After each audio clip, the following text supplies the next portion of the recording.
lab del lunes y martes, ¿no? El otro laboratorio del martes, o el miércoles, y el jueves, miércoles.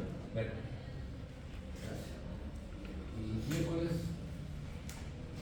está, recordar, traer impreso el Lab 1 mediciones. No olvidar eso, es importante, ¿ya? ¿Esto para cuándo? Para la próxima semana.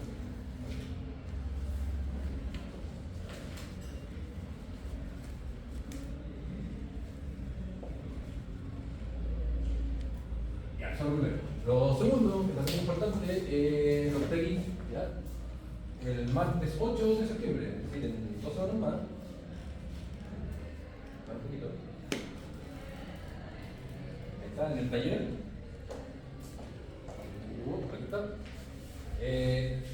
Hay una actividad que va a ser como un control, pero ahí no tienen que estudiar una actividad que la pueden subir con tiempo, es como una actividad de laboratorio que vamos a hacer en sala. Bueno, ni siquiera en sala, porque si quieren pueden salir, irse a cualquier parte de la universidad. Pero después de la hora y media tienen que entregar un papel y ese papel va a ser evaluado, ¿ya? Así que también lo voy a anotar ahí, es importante, ¿ya? Martes 8 de 9, taller, actividad con nota. Tenemos esa otra cosa, ¿ya? Tenemos una parte de eso, otra parte de esto. ¿Bien? Y si miramos un poquito más abajo, el jueves 10 de septiembre, aquí está la prueba 1, ¿ya? Así que es bueno de vez en cuando mirar este calendario para que no nos vayamos perdiendo y sepamos cuánto tiempo queda. Entonces, el último aviso, jueves 10 del 9, ¿10 del 9? Sí, 10 del 9.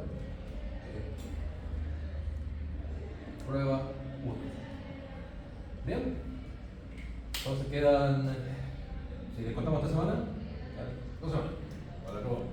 Entraría la prueba 1, todos los vectores y todo lo que alcancemos a ver de cinemática. ¿Ya? ¿De acuerdo? Generalmente antes de una prueba, entonces seguramente en la clase del mismo martes o en esa semana, voy a subir una prueba de juguete. Siempre le pongo prueba de juguete. Una prueba, tipo prueba, como si fuera una prueba exactamente igual, ¿ya? Con todos los datos, exactamente igual como si fuera esta prueba. Otras preguntas, claro está, para que ustedes lo traten de hacer. Y así evalúen un poquito antes de la prueba cómo están. Qué cosas tienen que estudiar, reforzar, todo eso. ¿Bien? Bueno, y cercano a esa fecha hablaremos con mayor detalle. Pero esas son las actividades que tenemos. Así que no olvidar esto para la próxima semana, importante, esto para la semana siguiente a esa y esta en 2 semanas. ¿Ya? 2 semanas más. Eso. Eso es lo primero. Lo segundo es la materia de contenidos que hemos estado viendo.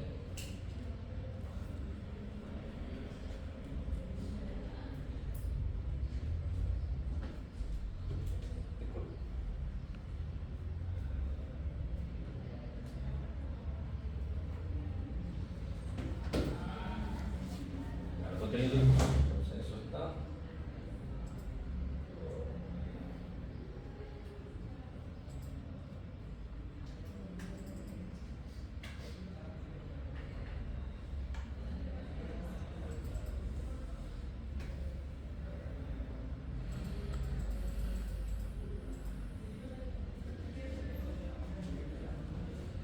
Ya, entonces, ¿qué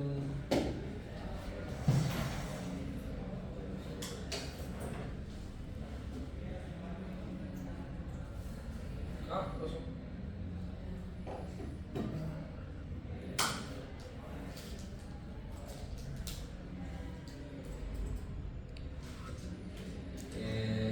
Ya habíamos visto todo eso, vimos eso, explicamos rápidamente un repaso, acordándonos. Explicamos que los vectores ahora los podemos escribir en términos de funciones que dependen, por ejemplo, del tiempo, ¿ya? Entonces ya no van a ser necesariamente vectores fijos en el tiempo, sino que pueden ser funciones vectoriales que dependan del tiempo en este caso, ¿ya? Y como toda función, en este caso vectorial, que depende del tiempo, sus respectivas componentes también dependen del tiempo, y podemos por lo tanto derivarlas, ¿ya?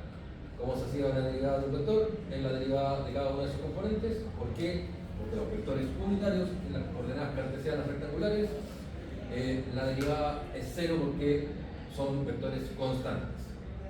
Cuidado porque si cambiamos la coordenada de IJK a coordenadas polares, cilíndricas o esféricas, ahí esos vectores sí varían en el tiempo, y por lo tanto aparecerían las derivadas de los respectivos vectores en otras coordenadas. Pero en coordenadas cartesianas no hay ningún problema, esto quedaría simplemente la derivada de cada una de las componentes respecto al tiempo. Y nosotros, con todo lo que sea evaluación y este curso, vamos a trabajar solamente con coordenadas cartesianas, así que no hay problema en eso. Habíamos visto el concepto de derivada, cómo lo podemos asociar a lo que significa el desplazamiento. Habíamos hecho ese dibujito mejor, habíamos visto esos ejemplos, ¿ya? Las propiedades de la derivada respecto a la suma, las propiedades de la derivada cuando tenemos una función vectorial, un vector y un escalar. Habíamos visto la derivada del producto punto, y esta propiedad yo les dije se utiliza bastante, sobre todo en demostraciones matemáticas de álgebra vectorial. Habíamos visto también la derivada del producto cruz, que hay que tener cuidado con mantener el orden. Si se cambia el orden, es una propiedad anticonmutativa, cuidado con eso, está ahí. Ahí está lo que les decía de que los vectores unitarios en coordenadas cartesianas son iguales a cero, que también, pero ahí está la observación de que en otro tipo de coordenadas hay que tener cuidado. Y les había mostrado la integración y explicado un poquito, sin necesidad de que hagamos integrales propiamente tal, que la integral en el fondo es la antiderivada, es decir, es como el procedimiento inverso a la derivada.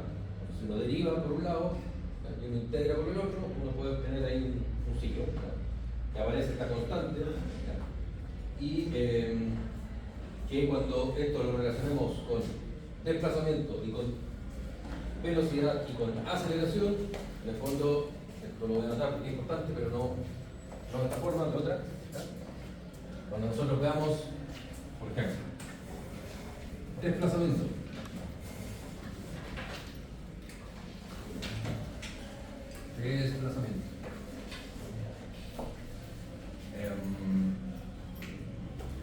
velocidad y aceleración, así, es decir, esto es delta R, si queremos notarlo, esto va a ser B y esto va a ser A. ¿Ya? Pongo delta R, pero podría ser R. De esta forma, si yo quiero ir de aquí para allá,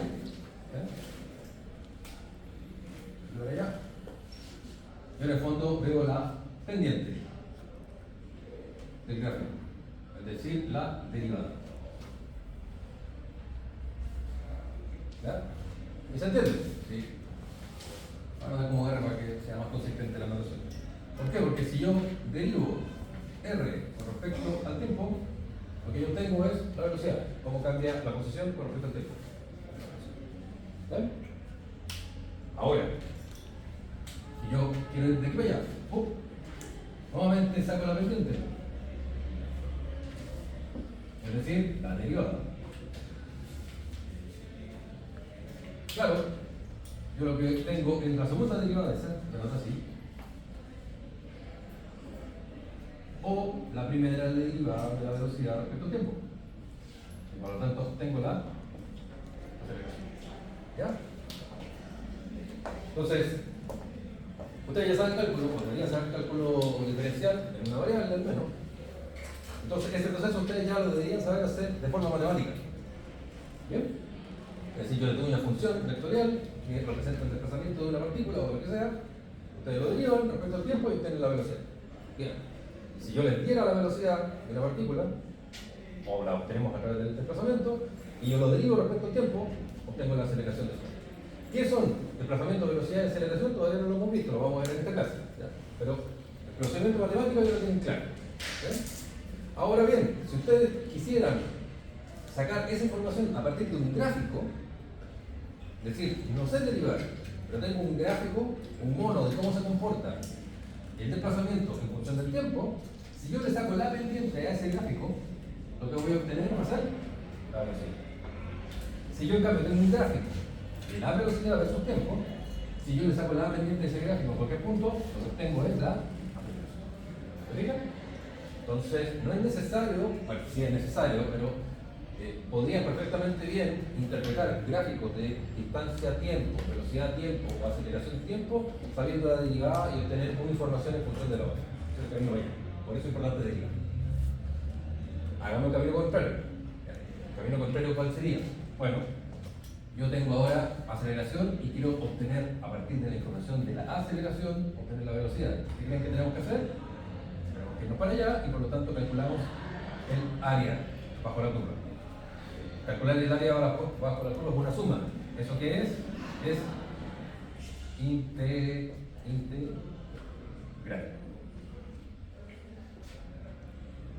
Es decir, que la velocidad, sería la velocidad, sería igual a la integral en un tiempo 1 y un tiempo 2, de la aceleración respecto al tiempo. Si se fijan, aquí está escondido porque si paso la de este para acá, tengo la definición de la aceleración. Por lo que es esto para allá. Claro, lo podría escribir así. No quiero poner esa integral. Ahí está, la definición de velocidad integral. Nuevamente, si ustedes supieran integral, es que no se integral, no importa, saquen el área bajo la curva. Lo que está haciendo de forma escondida es integral. Entonces, a partir de la aceleración, yo puedo saber cuánto es la velocidad. Ahora también, yo tengo la velocidad, pero quiero saber cómo cambia el desplazamiento. Bueno, misma idea. Yo voy de aquí allá, y a través del área bajo la curva de un gráfico velocidad-tiempo, es decir, en el fondo la integral, yo puedo encontrar cuánto es el desplazamiento. ¿Cómo funciona eso? Bueno, la definición del desplazamiento entonces será la integral de la velocidad entre un T1 y un T2. Así que lo quiero decir. No es necesario ponerle el T1 y el T2, pero por lo que iba a que sepan que es. Bien. Ese mapa semi-conceptual de toda esta cuestión, ¿ya?, es súper útil. Sea que tengamos gráficos, ¿ya?, o sea que tengamos la forma analítica de la posición, la velocidad o la aceleración. Ambos caminos llevan a Roma. ¿De acuerdo? Lo que vamos a hacer a partir de la próxima semana, yo les voy a pasar un cómics, de hecho, que trata de esto, pendientes y de áreas. Y no es necesario ni integrar ni derivar. Pero si comprenden bien eso, en el fondo, de manera medio escondida, están derivando y están integrando. ¿Ya? Después, cuando ya sean un poquito más grandes, no vamos a ver gráficos, sino que vamos a ver las funciones vectoriales, propiamente tal, y ustedes van a poder derivarlas y obtener, y para allá por el camino de abajo. De un lado. Esto está aquí en un resumen. ¿Sí? Exactamente lo mismo, pero escrito por un tema. Entonces eso lo habíamos visto, ahí había un ejemplo, y habíamos quedado acá, en esa parte de la clase. No alcanzamos a ver toda la clase 1 ayer, entonces la idea es terminar hoy día la clase 1 y terminar la clase 2. Pero deberíamos avanzar un poquito más porque algunos conceptos ya de cinemática los tenemos y precisamente los temas que quiero tratar hoy día creo que iríamos un poquito más rápido. Ya, entonces, ¿qué es ese triangulito que está allí? Este triangulito habíamos dicho que es la letra griega nabla. Así. Nabla. No sé si es una letra griega, quiero decir. Nabla. Ahí. Un triángulo al revés. No confundir con la delta. Mayúscula, delta, minúscula. ¿Ya? Vamos a poner con eso. ¿Ya? La delta ahí puede significar variación o derivada. ¿Ya? Eso sería una derivada parcial. Pero nabla, en cambio, no significa ni variación ni derivada. En nabla es un operador diferencial. ¿Ya? Yo les decía, al decir operador, es algo que opera sobre alguien. Por ejemplo, como la suma. La suma es un operador, no es un operador diferencial, es un operador aditivo. ¿Ya? Entonces, si yo pongo la crucecita de más, te decía la clase de ayer, ¿ya? Lo que estoy diciendo es que simplemente eso me está diciendo que yo tengo que sumar números. Pero no es un número, es una operación. Aquí lo mismo. Nabla es un operador. Se le pone el apellido diferencial porque ya podrán sospechar, viendo la definición de Nabla, que tiene derivada unitaria. Pero no solamente tiene derivadas, sino que tiene vectores unitarios. Eso es Nabla. Entonces, este operador diferencial les va a salir en 3 facetas de su vida. Bueno, en 4 inclusive, pero puse las 3 más importantes. ¿Ya? La primera que está allá, ¿ya? Esto se llama gradiente. ¿Ya? Se llama gradiente. Y hago notar que eso es un campo escalar. Me acuerdo que la primera clase, o la segunda, me acuerdo si la primera o la segunda clase que tuvimos, yo les hablé de los campos escalares. Y dije que muchas veces uno está acostumbrado a hablar de campos vectoriales. Por ejemplo, el campo gravitatorio. Es un campo vectorial, está lleno de flechitas. Y aquí localmente está lleno de flechas, le ponemos G, que apuntan hacia abajo. ¿Cierto? Es un campo vectorial. Un campo magnético. Pensamos en el imán, le dibujamos esas líneas en torno al imán. Cada una de esas líneas tiene una flechita. Bueno, eso es un campo de vectores. El espacio está lleno de flechitas. Entonces la palabra campo muchas veces, campo eléctrico, campo de velocidades, todo eso puede tener. El campo eléctrico, el campo magnético, el campo de velocidades, el campo gravitatorio, son campos vectoriales. Entonces uno a veces abusa un poco del lenguaje y utiliza la palabra campo y uno piensa inmediatamente que cuando aparece la palabra campo nosotros estamos hablando de vectores. Pero en esa primera o segunda clase que tuvimos este semestre, yo les dije que también podíamos tener este concepto de campos escalares, que en el fondo era un lugar donde había números. Y le hice el ejemplo, si mal no recuerdo, de que, por ejemplo, si medíamos la temperatura en la sala, miraba desde arriba, podíamos separar una especie de grilla donde en cada uno de esos cuadraditos poníamos la temperatura promedio que existía en un metro cuadrado de esta sala. Eso sería un campo bidimensional, que tiene 2 dimensiones, escalar de temperatura. Números, nada más que números. ¿Ya? ¿De acuerdo? Entonces, Nabla, este operador diferencial, actúa sobre un campo escalar, es decir, sobre números, ¿ya? Y este operador completo se llama gradiente. Y el resultado de eso, ¿ya?, es un vector o un campo vectorial. ¿Ya? Todavía no hemos visto qué significa, lo vamos a ver en la siguiente diapositiva, ¿ya?, y cuál es la utilidad de ello. Todavía no les he dicho qué significa, pero quiero que primero les quede claro lo que uno mete acá adentro y lo que nos sale. ¿Ya? ¿De acuerdo? Si ustedes escribieran algo así,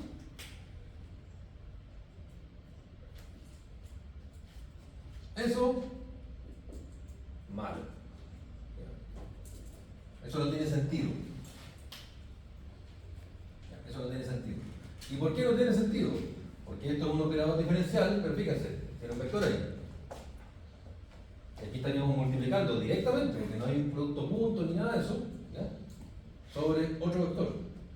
¿Cómo nos quedaría ahí? Nos quedaría I por I. Claro, I punto I existe. Pero no estoy diciendo eso. Aquí nos quedaría I por I. Y eso, según lo que hemos visto, no tiene ninguna definición. Eso no tiene ningún sentido. ¿Ya? Entonces, eso no existe. No está mal. Entonces, alguien ya podrá sospechar, pero profe, mire, según la forma que usted mismo me dijo, esto sí es un vector. Sí, es un vector. Y ahí hay un punto. Sí, hay un punto. Entonces estamos haciendo el producto como una especie de producto punto entre este operador diferencial y un campo vectorial. Pues es que sí. Y eso sí existe. Eso está bien. ¿Y eso cómo se llama? Eso que está ahí se llama divergencia.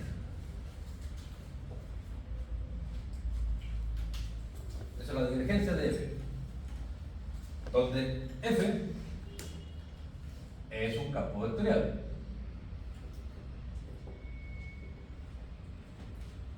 ¿Ya? Y el resultado de esto, ¿qué creen que nos da? Un escalar. Vamos a hacer ejemplos de cada uno de ellos, en todo caso, ejemplos más que nada numéricos, para que se vean cómo funciona la operabilidad. Insisto que todavía no les he dicho qué son, ¿ya? O cómo podemos entender. Bueno, esto se llama la divergencia. Ahí sí, pues es como un producto.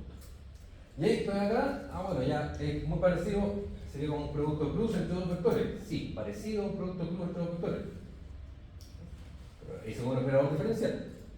Por lo tanto, esa cosa que está ahí, también tiene un nombre. Y eso se llama rotacional. Rotacional. ¿Qué vemos aquí? Un campo vectorial. Y el resultado es, ¿qué creen? Es un vector.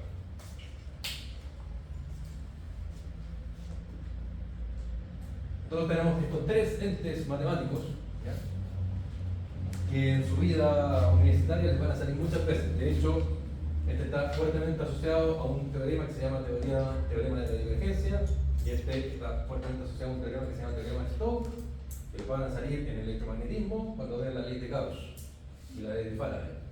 Ahí aparecen esas leyes. Tienen que ver con geometría, básicamente. ¿Qué significan? Ya lo vamos a ver. Pero son súper importantes. Bueno, y este también es súper importante, también les vamos a ver.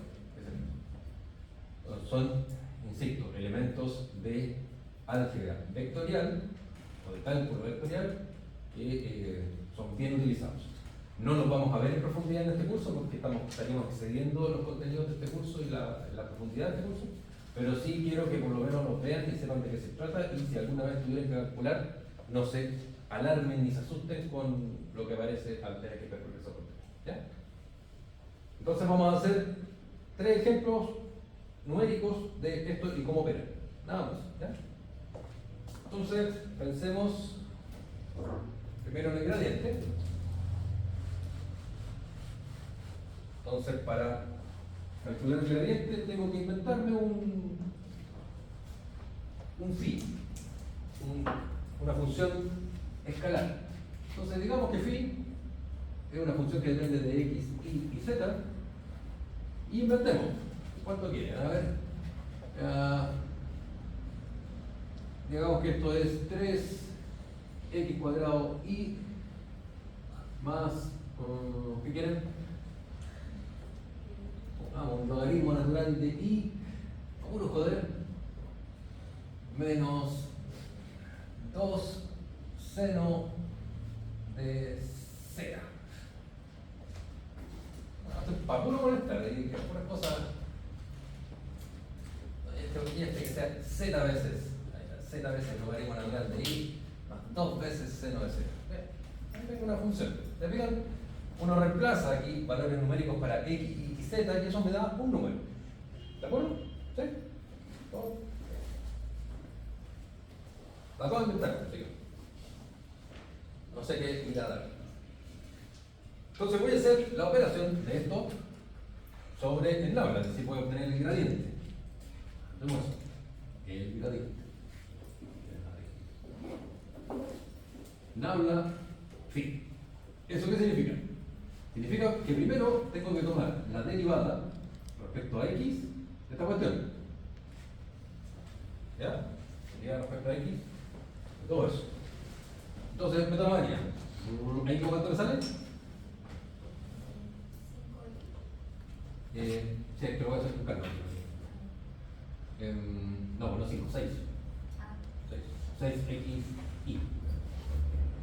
Pero, ahora tenemos mejor la cuestión completa.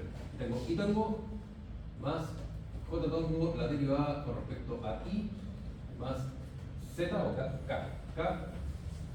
con la derivada respecto a z. Eso es. Y eso opera sobre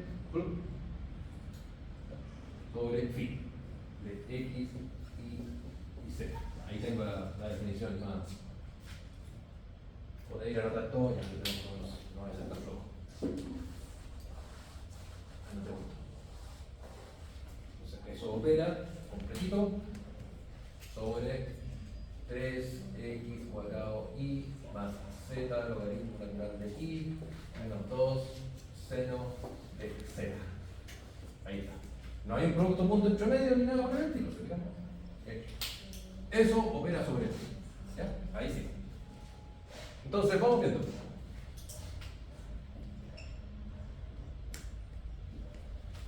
Ese, no tengo y entra la derivada sobre, de x sobre todo eso. Ahí ataca el x, entonces el 2 baja, 2 por 3 me queda 6, ¿cierto? Entonces me queda 6x y. ¿De acuerdo? Y el resto desaparece porque no tengo ninguna dependencia con respecto a x. ¿Sí? ¿Está claro? Perfecto. Hice ya la derivada que operó sobre todo ese campo escalar. Ahora vamos con j más j y hacemos la derivada con respecto a y de todo esto que está aquí. Empiezo a sacar 3x cuadrado, ¿me queda? 3x cuadrado, el y desaparece, ¿cierto? Más la derivada de esto, la derivada del logaritmo natural, ¿se acuerdan? 1 partido por y, 1 partido por x, que por aquí, en este caso 1 partido por y, por lo tanto me quedan z partido por y, muy bien, ¿sí? Y aquí no tengo y, así que desaparece, me quedo eso. Ahí vamos. Ahora vamos por acá, más k de z, no pasa nada, ahí sí, entonces se me queda logaritmo natural de y. Y aquí sí, la derivada del seno es coseno, entonces me queda menos 2 coseno de z con la derivada de z que es 1. Bien. Estamos haciendo la cosa procedimental, no nos estamos preguntando qué diablo es eso todavía. ¿Se fijan ese procedimiento? ¿Sí? ¿Por qué no había anotado el 3x al cuadrado? ¿Acá? O sea, el acá. ¿Aquí? ¿Aquí? Sí. Porque estoy haciendo la derivada respecto a z. Eso no tiene z. No está. Eso sí tiene z, que es solamente el logaritmo de y. Esto sí tiene z, entonces queda igual, seno se transforma en coseno, y la derivada de z respecto a z es 1. De todas formas, sí, tienen que refrescar las derivaciones y todo eso, no se preocupen. Metan esas cuestiones en inteligencia artificial o en algún software que haga derivada y les va a obtener el valor real, que las pueden comparar. ¿De acuerdo? ¿Claros? ¿Sí? Pueden poner entonces un gradiente menos complicado, más simple, menos simple. Ustedes ahí, al gusto del cliente, dependiendo de lo que tengamos. Pero la operatoria es esa. Cada una de las derivadas entra completa dentro de la función y la deriva según sus componentes. Y el resultado, si se fijan, es un vector. ¿Bien? Bien. Vamos con el segundo. La divergencia. Voy a borrar todo esto.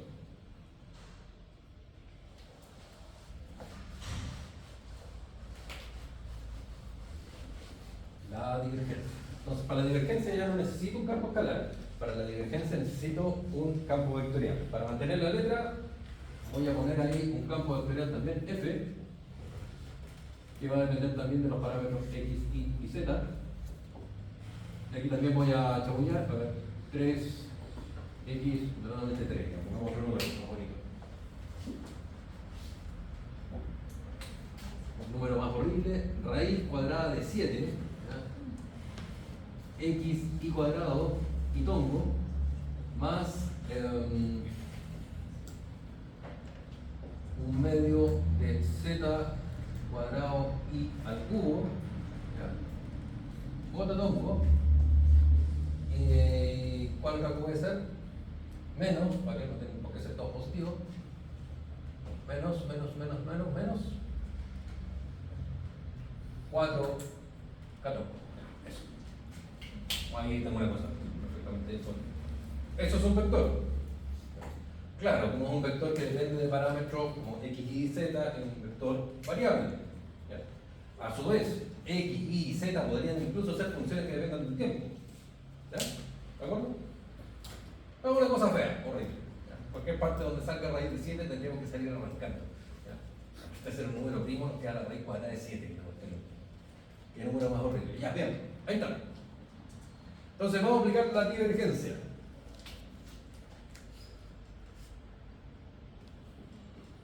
Eso, que es como un producto punto. No es un producto punto porque esto no es un vector, es un operador, insisto en eso. Pero es como un producto punto. Entonces, anotemos primero a este individuo. ¿Este individuo cómo es? Es, y pongo la derivada respecto a x más, puede ser otra forma de anotar, para que se vayan acostumbrando a otra forma, a otras notaciones. Algunas veces en vez de poner esto completo, como insisto, y si somos muy flojos, anotamos así. ¿Ya? Le ponemos delta con un subíndice, no es delta x. Delta con un subíndice. ¿Ya? Después, si ustedes estudian gravitación, relatividad y todo eso, son más flojos todavía, porque le ponemos delta 1, delta 2, delta 3. Entonces, ¿para qué anotar delta 1, delta 2 y delta 3? Anotamos una sola ecuación, entonces la cuestión pasa a ser, eso es RI por delta I. Y ni siquiera anotamos la suma. Muy flojos. Y eso, es todo eso.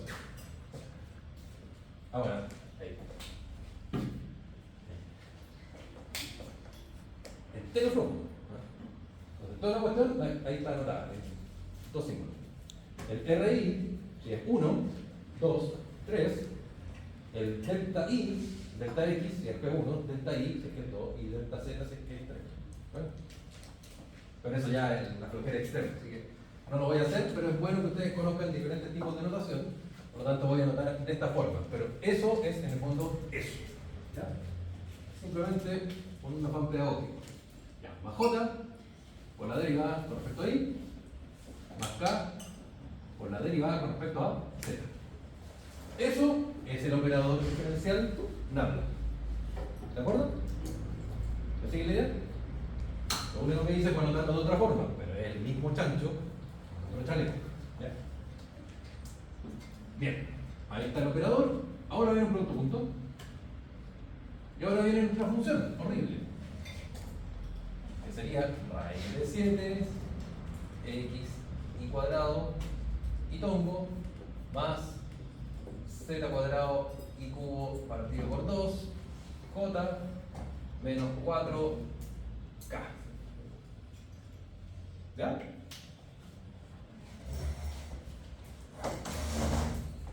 ¿Me sigue la idea? ¿Y qué creen que hacemos ahora? ¿Qué pasaba cuando tenía un producto punto entre vectores? Hacíamos componente a componente, componente a componente, componente a componente. ¿Cierto? Bueno, aquí es lo mismo. Entonces tenemos que hacer eso. Esto nos quedaría y por la derivada de x, ¿ya? Operando sobre x, que sería raíz de 7 x y cuadrado. Y se va. ¿Por qué y se va? Recordar que i punto i, ¿cuánto vale? 1. O sea, i punto i 1, no aparece. Entonces me queda la derivada de x respecto a eso. ¿Ven? Después esto, j.j, también me va a quedar 1. No aparece, pero sí me queda más la derivada de i con respecto a i, de todo eso, de z cuadrado y cubo partido por 2. ¿Qué te parece? Y finalmente, k.k, anotémoslo para ser consistente, k.k, ¿cuánto me queda? 1. Esta cosa no aparece, desaparece el vector necesario, pero me queda más la derivada respecto a z de menos 4. ¿Ya? Es como si estuviera aplicando un producto punto, pero uno de los individuos aquí no es un vector, sino que es un operador diferencial. ¿Ya? ¿Cómo nos queda? La derivada de esto, el x desaparece, por lo tanto, el primer término me queda raíz cuadrada de 7 y cuadrado. Esa es la derivada con respecto a x de esa función. Más la derivada de y con esto, el 3 baja, me queda un y cuadrado. Por lo tanto, más 3 medios de z cuadrado y cuadrado. Más nada, porque la derivada de menos 4, ¿cuánto es? Con respecto a z, 0.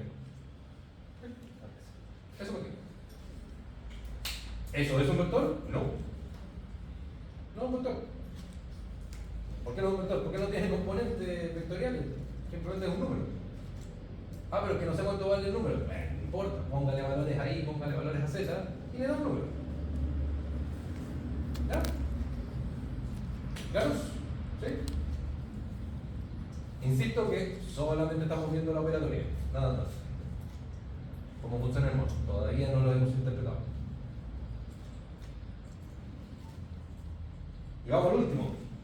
Científico que está allá. El Nabla Cruz F. Eso se llama rotacional. Entonces veamos cómo funciona el rotacional. Para el mismo campo.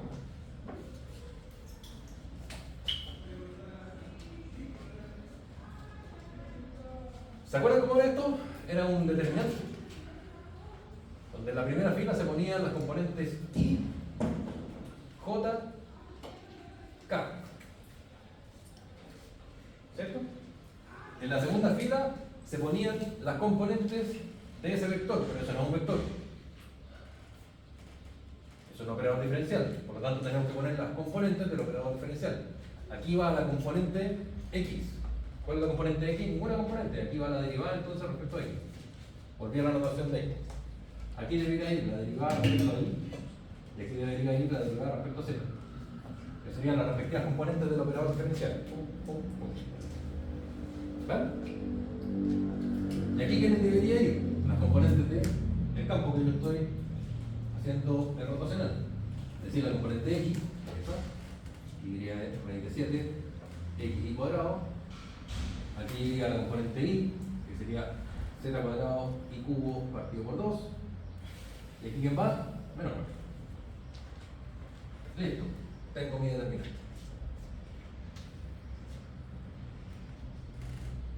¿Cómo opera esto? Bueno, tengo el I, me queda así desaparecer esta columna, esta fila, me queda ese determinante de 2 por 2, era S por S menos S por S.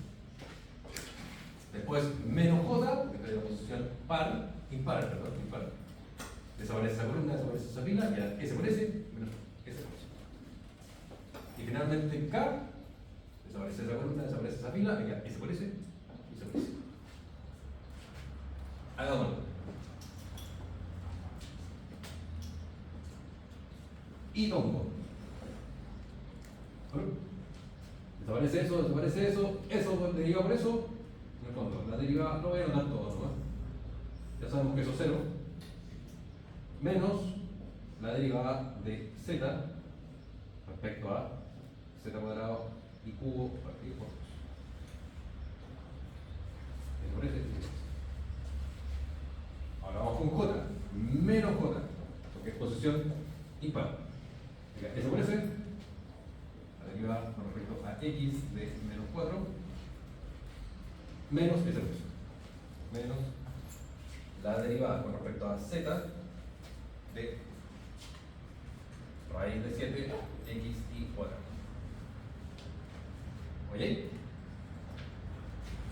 Más catongo, ya esa elimina toda esa columna, esa fila, esa por ese. Entonces me queda la derivada respecto a x de z cuadrado y cubo partido por 2 menos la derivada con respecto a y de la raíz de 7 x y cuadrado. Creo que no me pongo ningún signo ni nada. Inmediatamente nos damos cuenta que hay cosas que se hacen 0.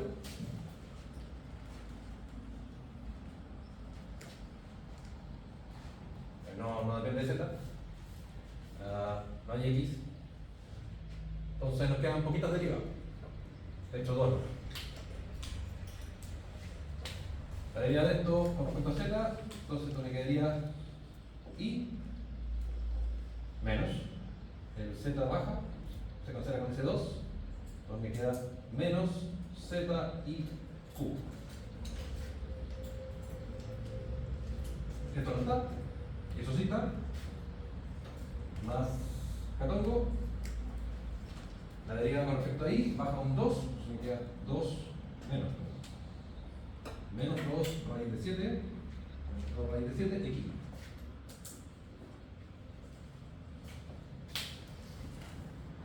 Anotemos más bonito, porque tengo un orden. Porque queda menos y cubo z y tongo ordenando así x y z. Se da lindo. Ya. Menos ya, 2 raíz de 7 x y k. Eso sería un vector. ¿Se fijan? ¿Ya? ¿Me sigue la idea? ¿Sí?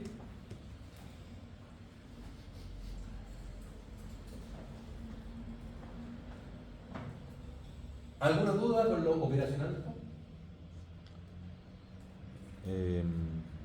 Yo tengo una duda, pero ¿cómo podría haber casi sería 0 el J? O sea, con regla de la mano derecha no habría dónde apuntar, ¿o no? Es que, por eso dije, se parece al producto cruz, pero no es un producto cruz. Porque tú al meter, si te fijas aquí, los diferenciales, estás en el fondo viendo cómo cambia, no estás viendo una rotación de un vector respecto a otro, lo que estás viendo es la rotación del campo mismo. Por tanto, cómo cambia cada uno de estos rotacionales respecto a las otras dos coordenadas. Eso es. ¿Me explico? Si te fijas, aquí ¿qué aparece? En I, ¿qué aparece? Desaparece esa. Entonces, al desaparecer esta, tú no estás viendo cómo cambia el campo. Aquí ya estoy diciendo las operaciones que significan. No estás viendo cómo cambia el campo respecto a la coordenada X. Estás viendo cómo cambia el campo respecto a la coordenada Y y coordenada Z. En el fondo, la componente Y de esto está viendo cómo el campo se comporta respecto a las otras dos componentes. ¿Cómo se comporta la componente X respecto a las otras dos componentes? Cuando tú ves J, dices, ¿cómo se comporta la componente J de este campo vectorial respecto a la componente X y a la componente Z? ¿Cómo se comporta la componente Z respecto a los cambios que se pueden generar en la componente X y la componente Y? Por lo tanto, pensemos lo siguiente, suponte un río. Esta cuestión que pasa en Nepal, pensamos un río, así, viaja para allá. Puras flechitas que van para allá, en el eje de las X. ¿Cómo sería eso? Aquí ya estamos haciendo interpretación. Sería una cosa de este estilo. IJK, la derivada con respecto a X, la derivada con respecto a Y, la derivada con respecto a Z, y sería un vector hacia allá solamente, es decir, sería el charco 38, constante para allá, 0, 0. Ahí estamos diciendo que tenemos un campo de magnitud 38 para allá. ¿Cierto? ¿Cuánto te da esa rotacional? Sí. Eso lo que escribí ahí sería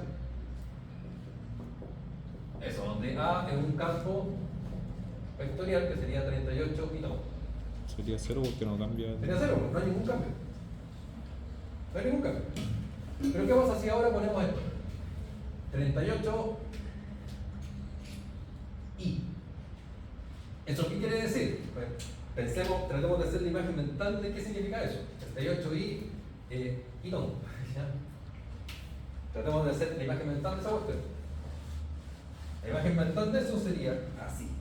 Que si yo tengo aquí, Sería pensemos en un J. río. Sería Aquí J. tengo el eje Y. Este es Y0 y no sé por 100. ¿Ya?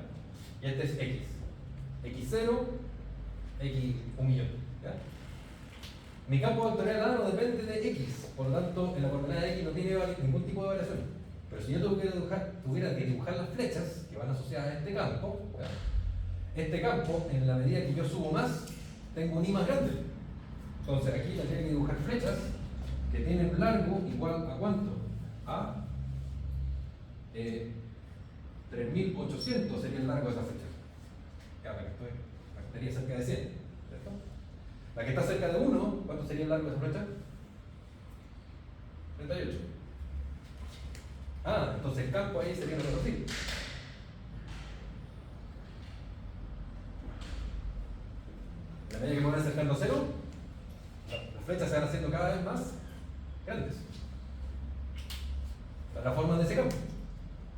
¿Ya? ¿Qué pasa si es que yo aplico ahí la derivada? El rotacional. ¿Sería 0 también? ¿Ah? No sería No, 0. perdón, 38 aquí. Ahí. 38. ¿Qué pasa? Ya no es un campo constante. Entonces, la única forma que aparezca ahí algo sería en la z. Eliminando eso, quedaría, porque todas las otras son 0. Si elimino eso es 0, 0. Si elimino eso, 0, 0. Ah, entonces esta cuestión me queda i, ya no. Elimino ese, 0 sería, claro, 0, 0. Pero en K, ¿cómo me queda en K? Elimino ese, elimino eso me queda 0, menos eso. Ese me queda 3. ¿Qué me está diciendo? ¿Que me queda un vector para arriba?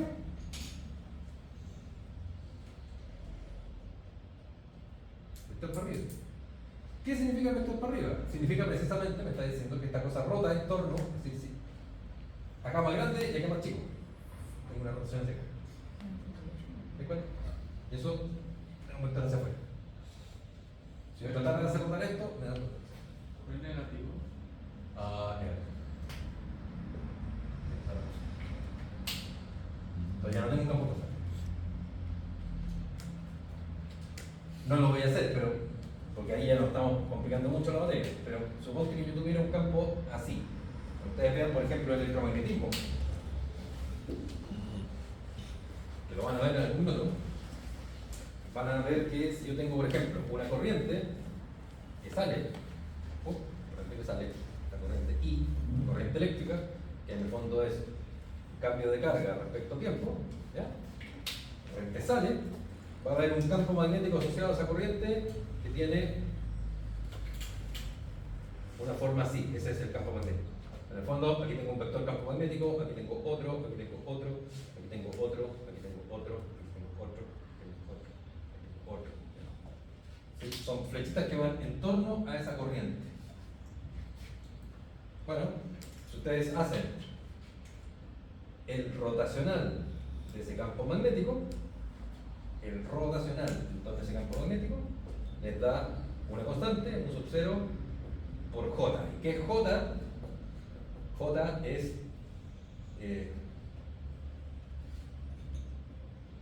un integral, densidad de corriente que tiene que ver con la corriente. No se preocupen de eso, pero lo que voy es que al hacer rotar el campo magnético en torno a un punto, lo que me da es la corriente. Esa es la interpretación geométrica de un rotacional. En el fondo aquí me está dando claramente que yo estoy haciendo rotar algo en torno a un punto y ese punto tiene que ver con la corriente. Se anota de esa forma. Ahí tienen una de las ecuaciones de Maxwell del electromagnetismo. ¿Ya? Vamos al siguiente, ya que estoy explicando la realidad física de cada uno. El siguiente, que voy de atrás para adelante, veamos la divergencia. Insisto que no se preocupen mucho de esto, solamente los estoy nombrando para que sepan que estas cosas existen y cuando llegue el momento de que las tengan que estudiar con un poquito más de profundidad, no se asusten. ¿Ya? Y se van a recordar, esto alguna vez lo vi. Entonces no es una impresión tan fuerte. Veamos la divergencia. La divergencia de cualquier campo. ¿Qué significa esto? Me da un número, ¿cierto? Y el nombre lo dice, divergencia. Nuevamente pensemos, si yo tuviera un campo constante como el campo gravitatorio. El campo gravitatorio en la Tierra es un campo vectorial y digo que esto es menos 9,8 catongo metros por segundo al cuadrado. Ahí lo dibujé. ¿Cierto? Digo localmente, es decir, localmente me estoy fijando en un punto específico del espacio, ¿ya? Que localmente, aquí, cerca de la Tierra. Porque si miramos la Tierra así como un todo, ¿ya? Plana, como es, el campo gravitatorio puede cambiar, evidentemente, dependiendo de la altura, dependiendo de la posición en que estemos, etc. Pero localmente esta es más o menos 9,81 metros por segundo. ¿Bien? ¿De acuerdo? Fíjense en la palabra, este campo diverge. ¿Saben cuándo algo diverge, no? Cuando, por ejemplo, algo se abre, está divergiendo. Cuando algo se centra, está convergiendo. También, pues, cuando vean óptica van a ver, por ejemplo, estoy mezclando cosas, pero para que vean que las palabras tienen sentido. Cuando vean lentes que son así, eso es un lente convergente, porque converge todos los haces de luz conjuntos. Cuando vean una lente de esa forma, esa es una lente divergente, porque cuando llegan los rayos de luz los hace diverger. La palabra lo dice, convergente, divergente, en el fondo cambia la forma de los trazos de los rayos de la luz. ¿Ya? Bueno, ¿qué tiene que ver eso con esto? Nada, salvo que esto se llama divergencia. ¿Qué creen que se trata? Si nosotros calculáramos la divergencia de este campo vectorial, es decir, calculáramos la divergencia de G, ¿cuánto nos da? ¿Cuánto nos da eso? Acuérdense lo que es la divergencia, en el fondo hacer como el producto punto de eso con esto. No hay componente I, se va. No hay componente Z, se va. Hay componente K, veamos, pues, hay que hacer la derivada de Z respecto a eso. ¿Cuánto es la derivada de una constante? Z.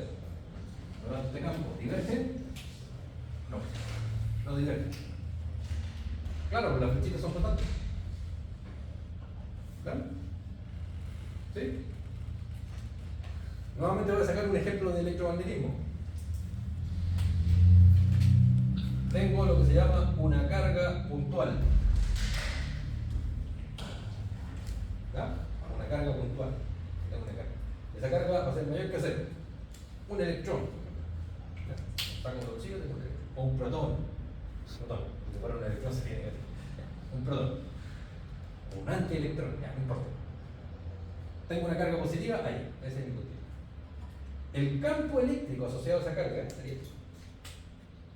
Serían puras flechas que salen de la carga en todas direcciones. Ese sería el campo eléctrico asociado a la carga. Los campos eléctricos están asociados a cargas. Es decir, si yo tengo una carga, voy a tener un campo eléctrico. Así como si yo tengo una corriente, voy a tener un campo magnético. ¿Ya? Eso se llama son las fuentes del campo. O sea, lo que origina un campo eléctrico es que yo tengo una carga. ¿Ya? Entonces pueden imaginarse esa carga como un puercoespín, salen flechas para todas direcciones. ¿Ven? ¿De acuerdo? ¿De acuerdo? ¿De acuerdo? A la pregunta que nos hacemos: ¿qué creen que sale si yo hiciera la divergencia de este campo eléctrico? ¿Da cero? Gráficamente estamos en esta cuestión diverge a todos puntos. Es decir, no es así, no es un campo fome, es un campo más entretenido. Esta cuestión no da cero, y de hecho, lo que da eso es ρ partido por epsilon cero. ¿Qué es ρ? ρ es lo que se llama densidad de carga. Si yo lo integro en el volumen, me da la carga. ¿Qué es eso? Es la ley de Coulomb del electromagnetismo. La primera ley de Maxwell. ¿Ven? Entonces, se utiliza la divergencia porque tengo una forma del campo que es media rara. ¿Claros? Lo que significa gráficamente. Y se entiende porque la divergencia me está indicando cómo cambia este campo en cada una de las direcciones. ¿Qué es lo que está diciendo? Ah, perfecto. Aquí sí, claro, estoy cambiando el campo en la dirección. La divergente. ¿Ya? Y vamos a la última. ¿Qué es esta? Voy a parar este mono que estaba muy bueno. No avanzaba prácticamente nada en la clase de hoy, pero parece súper interesante hablar de esto, porque insisto, lo van a ver sí o sí en cursos superiores y generalmente cuando lo ven queda generalmente un desastre, ¿ya? Porque no lo explican. Y la última, también voy a ocupar, la última sería el gradiente, y lo voy a anotar así.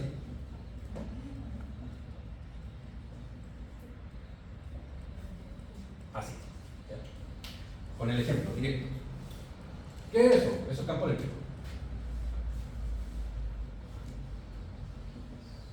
Lo estoy explicando con un ejemplo particular, pero estoy explicando. ¿Qué es eso? Potencial.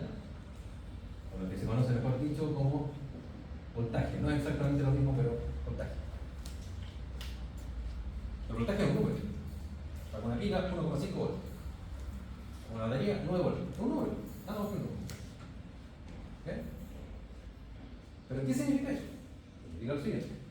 Voy a poner el mismo ejemplo de la carga que estaba ahí, le hice de color azul. Aquí ahí tengo mi carga puntual, Q mayor que 0. Ya sabemos cómo es el campo eléctrico. El campo eléctrico, fíjate, líneas que salen así, para allá, para allá, para allá, para acá, para allá, para allá, para allá, para allá. No puedo dibujar las otras, pero dentro de la pizarra también había líneas, para acá también, para allá, para allá. Es un verdadero puercospín. Eso es el campo eléctrico asociado a esa carga. ¿Ya? ¿Bien? Pero van a haber otras líneas. Unas líneas que tienen la siguiente característica. Que para este caso en particular serían así, que cortan al campo eléctrico justo con 90 grados. Va a haber otra capa. Bueno, hay infinitas, pero que también tienen esas características, cortan el campo eléctrico en 90 grados. Como si esto fuera una cosa para apuntar. Bueno, esas líneas se llaman líneas equipotenciales. X igual potencial voltaje. En el fondo esas son líneas que me dicen que son de igual voltaje. Le voy a poner números. Supongamos que esta es la línea de los 200 volts. La que está afuera es la línea de 100 volts. Más allá 50 volts, 25 volts, 0. La medida que me acerco a la carga, tengo mayor voltaje. La medida que me alejo de la carga, tengo menor voltaje. ¿Ya? Entonces, supongamos que hay un pajarito. El pajarito está aquí, dibujo pésimo, pero no se rían de mí. Ahí está, el pajarito. Pone una patita ahí y otra patita ahí. El pajarito se electrocuta. Todo esto va a llegar al concepto de gradiente. ¿El pajarito se electrocuta o no se electrocuta? ¿Qué creen? ¿A qué voltaje tiene la pata izquierda? A 200 volts. ¿A qué voltaje tiene la pata derecha? A 200 volts. Una línea equipotencial, igual potencial. Por lo tanto, ¿hay diferencia de voltaje entre sus patas? No. El pajarito no se electrocuta. Por eso cuando vayan en la calle y vean la torre de alta tensión, los cables por aquí, ven un pajarito, parejo. Pajarito no se electrocuta. Pero si el pajarito pone una patita ahí y la otra patita ahí, ¿cuánto es la diferencia de voltaje entre una patita y la otra patita? 100 volts. ¿Llegan? ¿Cómo creen que eso lo podemos representar matemáticamente? ¿Cómo creen que podemos representar eso matemáticamente? ¿Quién utiliza la palabra gradiente? Gradiente nos está indicando cuál es el grado de un cambio. Por ejemplo, hay una carretera un camino casi rural, muy simpático, que está cerca de Algarrobo, ahí en la quinta región, ¿ya? Que tiene muchas bajadas y subidas, y me he sacado fotos ahí para mis amigos porque dice alto gradiente o bajo gradiente. Me parece que la palabra es tan bonita, yo me he sacado fotos de gradiente y les mando fotos con esto. Fome la cuestión, pero funciona. Cuando el gradiente te está haciendo cuenta del cambio. ¿Te fijas? Es decir, me hace una relación entre algo, las líneas equipotenciales, que son números, con un campo de tipo vectorial. Me está diciendo para dónde cambia más y más fuerte el campo vectorial. Por lo tanto, si yo calculara el gradiente, por ejemplo, de aquí a acá, ¿cuánto me daría ese gradiente? 0. Porque no hay cambio. ¿Dónde el gradiente ahí sería máximo? De aquí a acá. ¿Lo ven? Porque el gradiente máximo. Está indicando la diferencia. ¿Qué utilidad tiene esto? ¿Han visto los mapas? Que aparecen unas líneas que son las líneas de altura. Entonces aparece un mapa, por ejemplo. Ahí.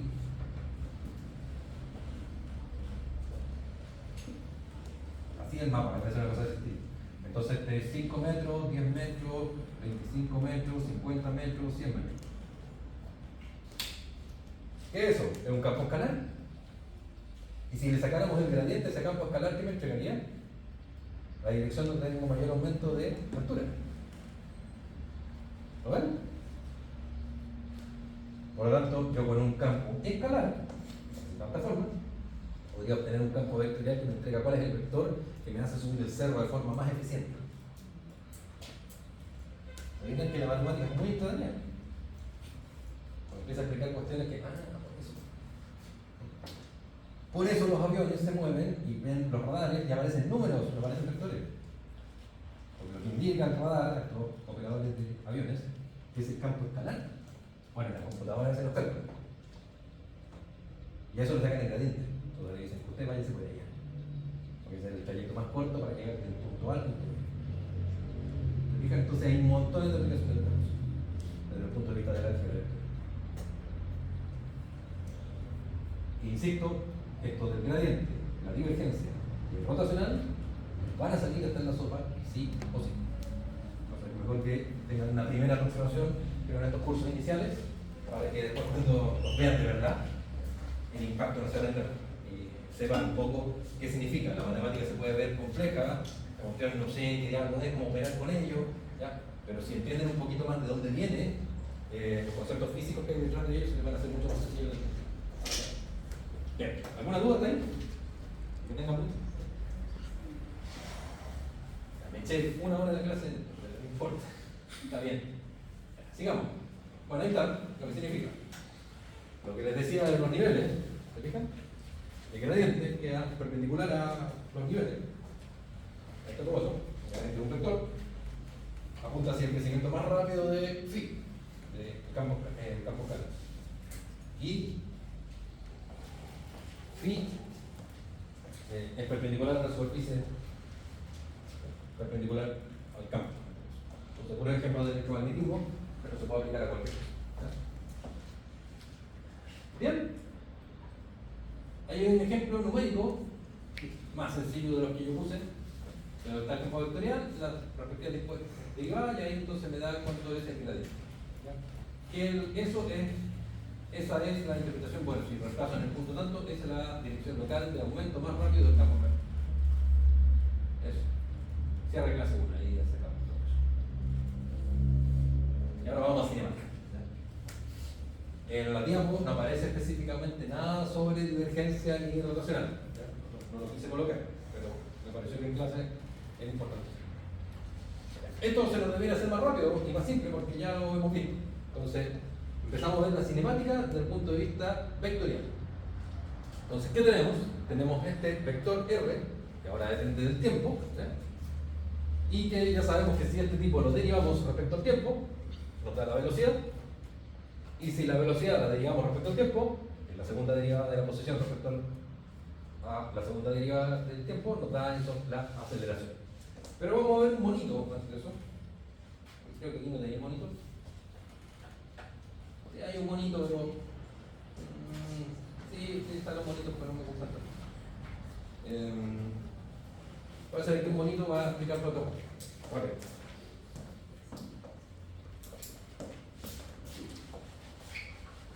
A mí me gusta siempre poner el ejemplo de la mosquita. O la hormiga. Mejor la hormiga. Me cae mejor las menciones que la mosca.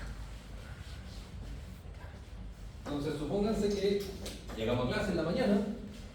No, una mosca porque es más fácil dibujar. Y vemos ahí una mosca. ¿Ya?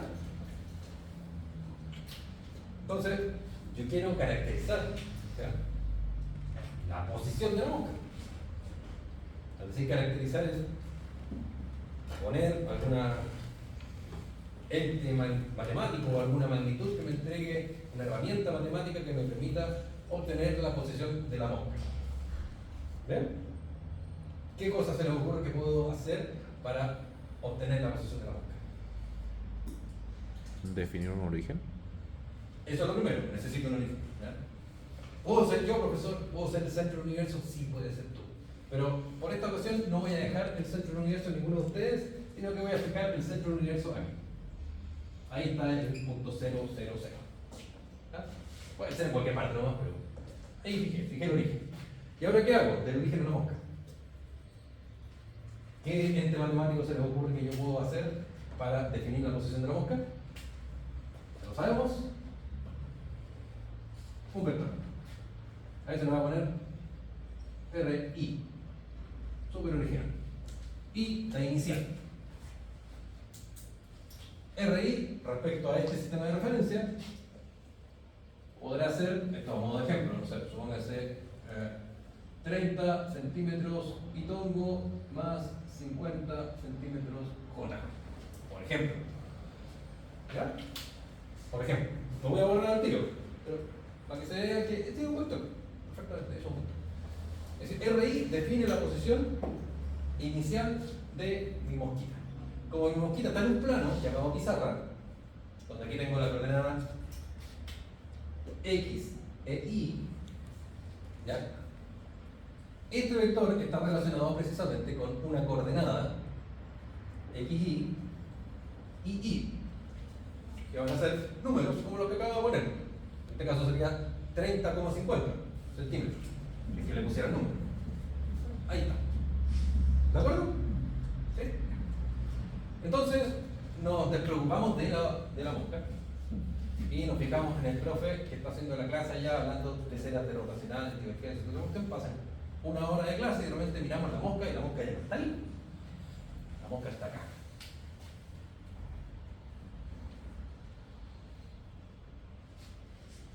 ¿Bien? No sabemos cómo viajó a esa posición, pero es una nueva posición. Una nueva posición que está caracterizada por XF y F. Súper original. Posición final X y posición final Y. Y por lo tanto, la nueva posición de la mosca también podemos caracterizarlo como, ¿qué cosa? Con un vector, ahí está, RF. ¿Bien? ¿Me sigue la idea? ¿Sí? Perfecto. Entonces, esto ya lo hemos hecho. La partícula, mosca, el camión, lo que sea, por eso nosotros a veces necesitamos idealizar las cosas. Tengo un camión que se mueve de la posición inicial a la posición final. Podría dibujar el camión, pero el camión es enorme. El camión se concentra en un punto, la partícula, y esa partícula llamada camión se mueve de esta posición inicial a la posición final. Listo. Entonces, habrá también un vector que va de acá hasta acá. Que fue lo que hicimos ayer, ¿te acuerdas? Que si nos fijamos, este vector de color rojo más este vector de color azul, me da este vector de color, otro vector de color rojo. Y a este, súper originalmente, lo voy a llamar delta R.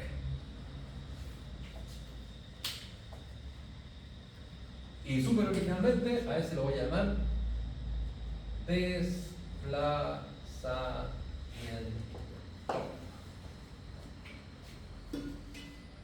Y por lo tanto, mi desplazamiento, que es un vector, queda definido por la posición final menos la posición inicial. ¿Bien? Claro, algo se desplaza, tiene que cambiar de posición. Si el lenguaje es muy rico, funciona súper bien. Si no hay cambio en la posición, no me desplazo. ¿Me sigue la idea? Hay profes, sé que estoy grabando, pero hay profes rebajeros que llegarían a las 8, se sientan, pasan las diapos, no se mueven de aquí, ¿ya? Su desplazamiento durante la clase, ¿cuánto fue? 0, porque no cambió de posición. Entonces el pajerismo tiene que ver con el desplazamiento. Profesores no pajeros se tienen que mover, tienen que tener un desplazamiento que no sea igual. ¿De acuerdo? Ya. Entonces, si hay cambio en la posición inicial, posición final, ¿la posición puede ser un vector? Sí, la posición puede quedar definida por un vector. ¿La posición es desplazamiento? No. El desplazamiento es un cambio en la posición. Nuevamente, insisto harto en el lenguaje, porque el lenguaje nos aclara la película. ¿Ya? Eso es desplazamiento. Pero, profe, en la diapo anterior, en esa, no me pone desplazamiento no como un delta R, me pone como R de T, ¿no? Y ahí va a decir delta R. ¿Por qué? ¿Qué diablos está pasando ahí? ¿Cómo pasamos de delta R a R? Es que lo que no vimos fue que cuando yo estaba explicando lo de la divergencia rotacional allá y haciendo todas las con esas cuestiones, ¿ya? Nosotros no nos fijamos en algo que hizo la mosca. Que la mosca hizo eso y llegó ahí. Eso que está ahí es la trayectoria o camino recorrido. ¿Cómo se hizo ese camino? Porque puse una cámara aquí vigilando a la mosca y miramos la cámara y nos fijamos que la mosca no voló, simplemente caminó por ahí. ¿Ya? Bueno, si quieren, transformen eso en una hormiga con eso. Camino, no puede volar.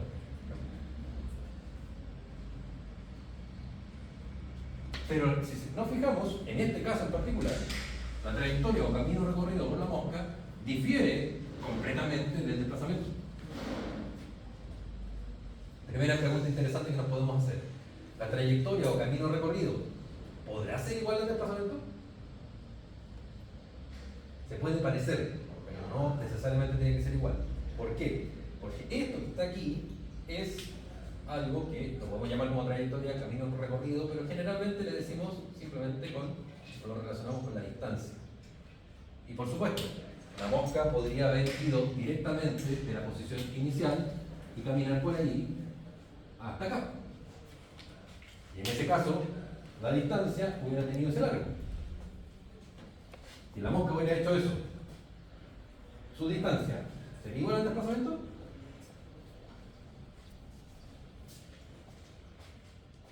Tenemos la distancia al tiempo. Lo que le estoy diciendo. En ese caso, la distancia, ¿sería igual al desplazamiento? Sí. ¿Sí?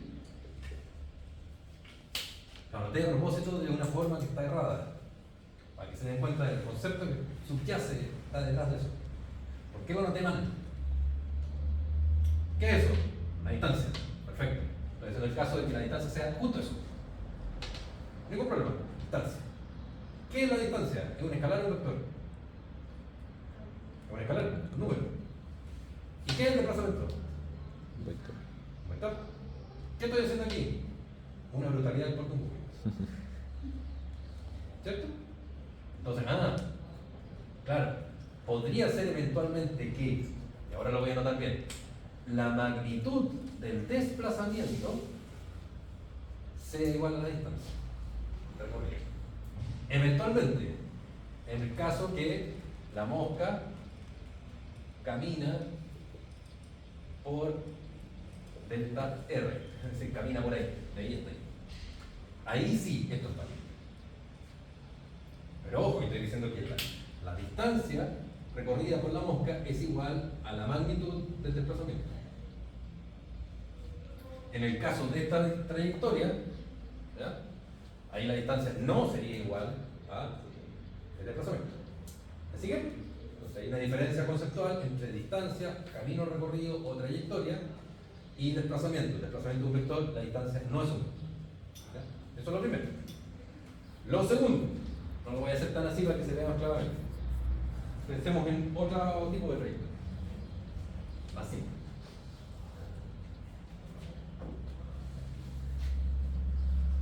Pensemos que la mosca estaba originalmente ahí, después está acá.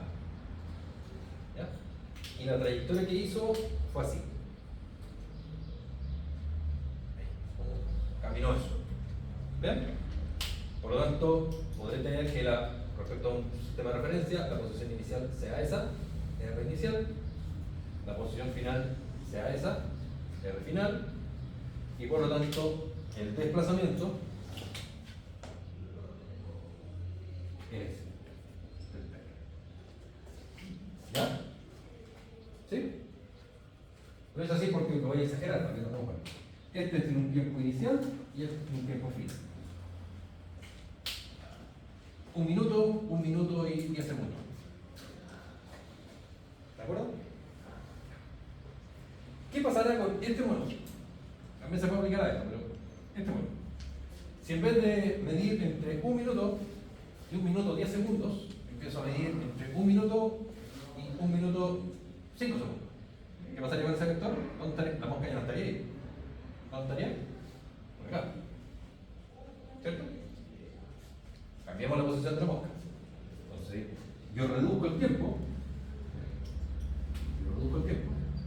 La mosca ya está aquí. Por lo tanto, ahora mi vector final, mi nuevo vector final está acá. El vector final está ahí. Pero reduje el tiempo. Por lo tanto, la delta R es esa. ¿Bien? ¿Qué pasa si ahora reduzco más el tiempo? La mosca está ahí. Mi R final es ese, y por lo tanto mi R va a ser ese chiquitito que está ahí. Que si nos fijamos, este desplazamiento no se parece en nada a la trayectoria. Este se parece un poquito más, este ya está casi encima de la trayectoria. Ese proceso que acabo de hacer de ir reduciendo el tiempo, en el fondo lo puedo describir de forma matemática con un delta t, que tiende a 0. ¿Qué pasa cuando los delta t los tienden a 0? ¿Qué pasa con los delta r, delta t? ¿En qué se transforma eso cuando delta t tiende a 0? Nos quedamos así, como el límite, cuando delta t tiende a 0. ¿En qué se transforma este tipo? En una derivada. Ahí está la gracia. Eso matemáticamente. Conceptualmente significa que me voy acercando cada vez a una velocidad que se llama velocidad instantánea. Instantánea. Y la posición delta R ya no es un cambio de posición, sino que pasa a ser una posición en un tiempo t específico. No es un cambio de posición, es la posición ahí. El vector posición en un tiempo determinado. Pero eso, ¿cuándo lo puedo hacer? Cuando hago que mi delta t tienda a 0. Si no, no. Entonces, por eso aparece el concepto de desviado. En el fondo son cambios temporales infinitesimamente pequeños. ¿Claros? ¿Sí? Entonces, ahí está justificado de por qué en vez de hablar de delta R, tenemos un R. Y en vez de hablar de delta B, tenemos un B. Posición en un tiempo T cualquiera, velocidad instantánea en un tiempo T cualquiera, aceleración instantánea en un tiempo T cualquiera. Entonces, así como existen los conceptos de velocidad instantánea, aceleración instantánea, también vamos a tener los conceptos de velocidad media y aceleración media, y ahí aparecen los deltas, cuando los tiempos son grandes. ¿Se utiliza ese botón? Sí. Tomo un bus de aquí, de La Serena a Santiago. Si yo quisiera la velocidad instantánea, el viaje dura 5 horas y media, entonces ¿cuánto es la velocidad instantánea del bus? A las 3 horas con 12 minutos. Ustedes miran esas cuestiones que hay ahí, que va manejando Juan Pérez, y ven 105 kilómetros. Esa 105 kilómetros por hora era la velocidad a las 3 horas y 5 minutos. Velocidad instantánea. Pero si toman la velocidad media del bus, ¿qué sería? Al hablar de velocidad media, no estoy hablando de la velocidad promedio. Estoy viendo la velocidad media, lo voy a anotar acá. La velocidad media, lo voy a anotar así, sería delta R por delta T. Esa es velocidad media. ¿Cuánto sería? Los 450 kilómetros que hay de aquí a Santiago y el tiempo que se demoraron en recorrer. 450 con 465. Eso le dará unos 80 kilómetros por hora. ¿Eso quiere decir que el bus estuvo a 80 kilómetros por hora todo el rato? No, no necesariamente. Si hubiera salido de La Serena hasta Santiago y durante todo el recorrido mantuvo 80 kilómetros por hora, bueno, eso quiere decir que la velocidad instantánea es la misma velocidad media durante todo el trayecto. Pero lo más probable es que no, pues paró, se subieron los gallos a vender chilenitos ahí en la ligua, ¿ya? El chofer pasó a mear en los hilos, ¿ya? Hay cambios de la velocidad. Pero la velocidad media, que sería cuánta distancia total recorrida en un tiempo grande, velocidad media. Es como el promedio, no es promedio, velocidad media. Cambio de velocidad instantánea, la velocidad en el segundo exacto. En un caso tenemos delta t tendiendo a 0, ¿se fijan? Y ahí aparece el concepto de derivada. En el otro caso tenemos variaciones, porque delta t no tiende a 0. O sea, aparecen estos dos conceptos que nunca se aplican muy bien tampoco, de velocidad media y velocidad instantánea. Aceleración media, sería el mismo concepto, aceleración instantánea. Posición en un instante de tiempo t y desplazamiento en una variación de posiciones. ¿Claro? ¿Sí? Si se fijan, todo lo que aparece en las diapos, de aquí hasta la 17, ahí está la definición de la posición de una partícula escrita en términos vectoriales. Lo que ya habíamos visto. ¿Qué creen que es esa línea de color azul? La trayectoria. Y ahí dice precisamente no confundir, ¿ya? Cambio de posición con trayectoria. ¿Qué está aquí? El concepto de velocidad media que les acabo de explicar. Fíjate. Es un vector grande. Si t en tiempo 1 y tiempo 2 estuvieran muy cerca, es decir, delta t no tiende a 0, ese puntito se iría para acá. Y tendría un vector instantáneo tangente a la curva de ese punto. Ahí está el concepto de velocidad instantánea. Miren, delta t igual a 0. La unidad en que se mide esto, metros por tiempo segundo. La velocidad tangente a la trayectoria, lo que le acabo de decir, el concepto de derivada. Rapidez y velocidad no son lo mismo, lo he dicho al cansancio, pero ahí está. Uno es un vector, otro es un escalar. Vector, magnitud del vector en el escalar. ¿Cómo se calcula la rapidez? Sí, que tenemos el vector. Aceleración media, ahí está el concepto, exactamente igual en la definición con respecto a velocidad media, pero aceleración es el cambio de velocidad en un intervalo de tiempo. Aceleración instantánea es precisamente cuando el tiempo pasa a ser delta t igual a 0. La unidad de la aceleración, metros por segundo al cuadrado, o que cada segundo aumenta o disminuye la velocidad en metros por segundo. Y aquí está el ejemplo que les hice el otro día de la aceleración centrifugal. Que está bueno. Y después cinemática por componentes, simplemente que los puntitos significan derivadas. Entonces ahí tengo la segunda derivada de la posición, segunda derivada de posición, segunda derivada de posición, primera derivada de posición. ¿Ya? Y ejemplo.